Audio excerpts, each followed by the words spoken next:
இந்த காணொலியில் திருச்சிராப்பள்ளி கிழக்கு தொகுதியோட ஓட்ஸுகளை தான் நம்ம பார்க்க போகிறோம்.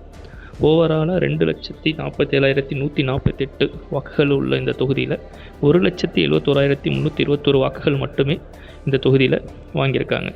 அதாவது போன முறை டிஎம்கே இந்த இடத்துல தொகுதியை கைப்பற்றியிருக்கு. அதாவது 94,340 வாக்குகளும், ஏடிஎம்கே 40,505 வாக்குகளும், நாம் தமிழரில் 14,312 வாக்குகளும் பெற்று சுமார் 50% பெண் வாக்காளர்களும் 50% ஆண் வாக்காளர்களும் உள்ள இந்த தொகுதியில் 1,19,000 ஆண் வாக்காளர்களும் 1,19,000 பெண் வாக்காளர்களும் இந்த தொகுதியில் இருக்காங்க.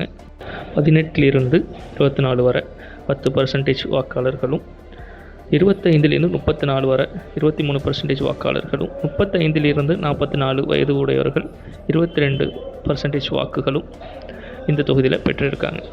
அதாவது கூடுதலாக இந்த தொகுதியில் டிவிகேயை சார்ந்த விஜய் அவர்களும் இந்த தொகுதியில் போட்டியிடுறாரு. இந்த தடவை உங்களுடைய வாக்கு யாருக்கு? கமெண்ட்ஸில் தெரியப்படுத்துங்க.